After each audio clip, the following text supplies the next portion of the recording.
Welcome back to another episode of Rock Boys Football. Some late night breaking news coming out of Madison as Tanner Mordecai, who has entered the transfer portal a little earlier today, is reportedly going to commit to the Wisconsin Badgers. This is a really exciting time for Wisconsin football. Obviously, Luke Fickell, you guys know how I feel about him as a head coach. I'm more excited to see how Tanner Mordecai fits into this Phil Longo offense. I think it's an absolutely great fit. We talked about Nick Evers coming in, young guy, hasn't played much football. This actually makes a lot of sense to bring in a Tanner Mordecai, who we'll talk a little bit more about him, but been one of the best passers in the FBS for the last 2 years.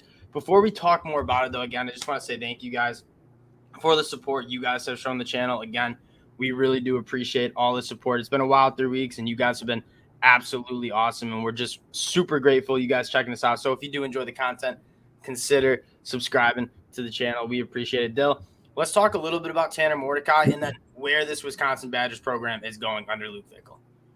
Yeah, so I guess to start off, it's a little surprising to hear him kind of lean to the Badgers because Not lean. I think this is happening. So lean happening, whatever. You never know until the letters are signed. I think we all saw that on National Signing Day. Very fair.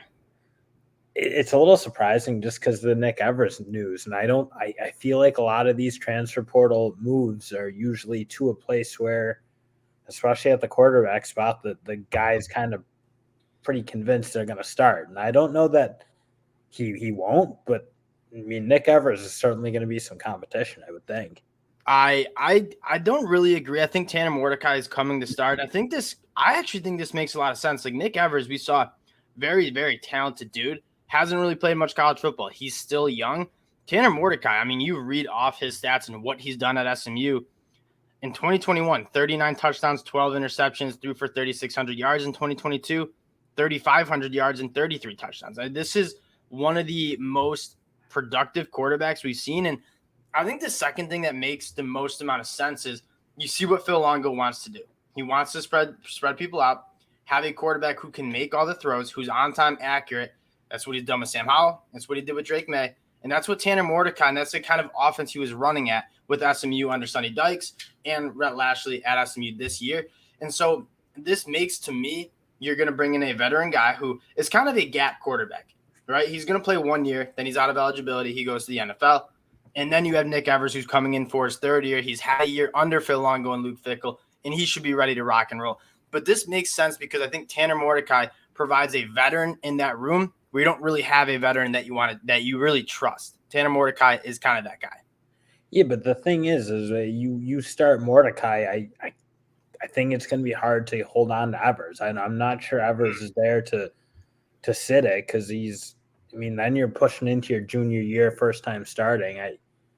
I don't know. I think he came to Wisconsin with the expectation to start, and I don't know that it'll be an easy sell to keep him at Wisconsin if they kind of pull the rug out from him. And I don't know if that's I wonder what the communication was like. Like, hey, Nick Evers, we want you to come to Madison. Him thinking, okay, I have a really good shot at starting at quarterback this year for Wisconsin, and then you go get Tanner Mordecai, who I think is much more the proven guy. And I think if Nick Evers is okay sitting a year and developing behind a veteran guy, and then you see the light at the end of the tunnel, like he's probably your guy in 2024. But Tanner Mordecai is someone who's proven, and you're going to be able to win games. I think regardless, I think there's two things. One, iron sharpens iron. And two, you have now two quarterbacks that you feel way better about than you did the last couple of years under Graham Mertz and some of the other quarterbacks for Wisconsin. It's a really exciting time. And I kind of want to talk a little bit more about Wisconsin broadly because Luke Fickell, like you see where Luke Fickell's gone. He's a winner wherever he goes. You look at Cincinnati, he takes over that team. They're 4-8. Then they go 11-2, 11-3, 9-1, 13-1 with a college football playoff appearance. The first time a group of 5 team has done that. The Wisconsin fans know that. They win. Where Luke Fickell goes, he wins. What I think is more exciting is the Phil Longo offense. Like if you watch, he developed 2 guys who are going to be NFL quarterbacks. Sam Howell already is. Drake May, for my money, should be the number 1 overall pick in 2024. Phil Longo is going to provide some juice to this offense that you haven't seen in Madison in a really long time. He's got 2 quarterbacks, a veteran and a young gun to kind of build around. And that's the big thing because at the end of the day, you now, if Mordecai indeed does end up in Wisconsin, you've got two guys who I think you can probably be more confident than Yes. anybody who Wisconsin's had probably since I can remember. Because Wisconsin, I mean, what's held them back for forever is just having really mediocre quarterback play all through Paul Chris's tenure. And in Graham Mertz, when he came in, he was supposed to be the guy, big recruit, all that.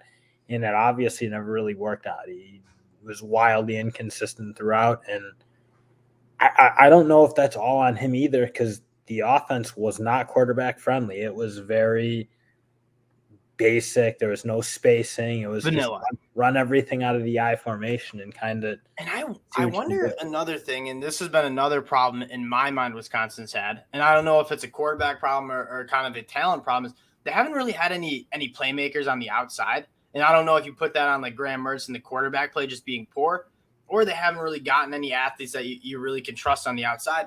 I wonder, and I think Luke Fickell, like any new coach, is going to have to hit the portal because you only signed 14 guys in 2023's class. I wonder if Tanner Mordecai is more of like, hey, if we want to go land a couple of receivers in the portal, we got a quarterback who just threw for 7,500 yards and 72 touchdowns over the last 2 seasons. You want to come and produce and get a chance to produce? Come to Madison, where we have a proven quarterback who's done it at a high level and he's put up a lot of numbers. Yeah, and that'll be the thing. I mean, because another thing, you're not attracting a ton of big-time wide receiver talent, and because they don't want to play for that Wisconsin offense. Everything they're doing right now tells me they're trying to do a 180 on that whole situation. And Phil Longo, again, Luke Fickell, you kind of know what he's going to do. He's going to bring in and make really tough teams. And Wisconsin, in fairness to them, have been tough, physical teams, although that even was slipping, which I think is ultimately what led to Paul Chris's demise. But like bringing in a guy like Phil Longo, I think is going to reinvigorate that offense to a point where they can compete and recruit and do what they need to do to be on the level of Michigan, Ohio State, Penn State. And if any Wisconsin fans are out listening to us, like, yeah, Luke Fickell was an awesome hire. That was the best hire of the offseason, in my opinion. I think what is sneakily not being talked about enough because Luke Fickell is such a good hire is Phil Longo coming to Wisconsin. Because if you watch UNC's offense the last 3 years he's been there, it's been one of the best offenses in the whole entire country. And the quarterback development has been phenomenal. Sam Howell out in the NFL. Drake May, going to be a first-round pick in the NFL. I think there's a couple things at play. One is you're going to get an offense that's going to look different. I think it's going to have that same toughness, like you said, with Luke Fickell, but it's going to look a lot different. And two, I think Tanner Mordecai gives you a chance to win early a little bit more, which is going to help you in that 2024 class. A lot of new head coaches, they kind of have to bite the bullet for that first year because they lose a lot of guys to the portal. They don't really finish a recruiting class, and they struggle.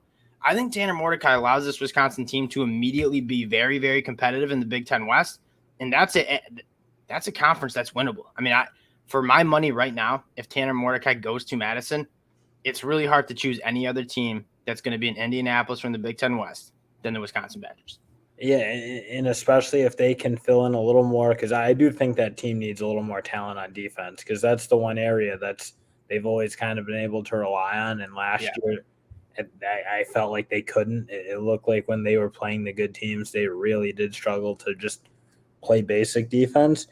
But again, if you can, at the end, I mean, quarterback solves a lot of problems. That helps you stay on the field. That helps you score points, and scoring points, I do think helps the defense because it gives you some confidence and you're not playing with like your back against the wall constantly. Yeah, whenever it's like Iowa and Wisconsin, it seems like the last 2 years, like if you don't have a lead, you might not get it back because you don't have any confidence in your offense to go win you a football game. I think Tanner Mordecai allows this team to win immediately. I think it allows Luke Fickell to win immediately and then kind of kickstart this. I don't know if you call it a rebuild because Wisconsin never really got to the dumps, but this is definitely you hire Luke Fickell to take this program to a consistent 8-4, 9-3 program. Well, I think at the end of the day, what I have to think Wisconsin wants is to be a little closer to Ohio State, Michigan. Exactly. That's why you hire. That's why you go away from Paul Chris, because he's been one of the better coaches in college football. It's hard to argue that, and I think a lot of Wisconsin fans appreciate that. But if you wanted to make that next step, you go out and get an elite coach who's changed the program like Cincinnati. You have to be extremely happy if you At are the end of the day, Paul Chris he was never going to change. I don't think. It's no. like he was very stuck to Kind of like Kirk Ferentz his way, and he's going to be 9 or not 9, but like somewhere between 7 and 9 wins every year. But again, it's you look at when they get on the field with Michigan, a good Michigan team that is a good Penn State team or a good Ohio State. Obviously, they're just everything looks like they're just such a notch below, and in that Fickell, that's changing in Madison, Wisconsin. That will change. Again, wanted to keep this one short though. I really do. This is something to monitor. But Tanner Mordecai going to Wisconsin, I think, would be one of the more sneaky good quarterback selections. And again, and that's assuming to me, if you can roll Mordecai in, make Nick Evers very ready to play as a junior, I think that would work perfectly. I guess the only risk, and I don't know, again, maybe they've already worked this out. And once Mordecai went into the portal, or whether that was a little pre-portal activity, as some of these coaches are complaining about, if it's been worked out with Nick Evers, where there's like, okay, we're gonna do a year with Mordecai maybe, and I mean, if he beats him out, he beats him out, but and then it's gonna be kind of your show after. I think that would work out pretty perfect. The only thing I think you might naturally be a little worried about is if you lose Evers for this. And Evers doesn't strike me as a guy that's looking for 3 and out. I don't think he wasn't like a top 5-star recruit where it's like, I'm going to college for 3 years and I'm going to the NFL draft. Yeah. I think he needs some grooming. We haven't even seen him really play any college football. This makes perfect amount of sense. And I think like the next 3-4 year plan for Luke Fickell and Phil Longo in that offense, I think is perfect. And Tanner Mordecai, you are getting a quarterback, and it's really hard to find quarterbacks who put up these numbers and who are successful at this high of a level of college football than Tanner Mordecai. Very, very big time get for Wisconsin. The future is bright for the Badgers again. If you guys did enjoy the content, consider subscribing. Wanted to keep this one short, but did want to talk about one of the most prolific passers in the country transferring to an offense that needs a prolific passer. Yep, appreciate the support you guys have. If you do like it, consider subscribing. We appreciate it, and we'll talk to y'all later. Peace.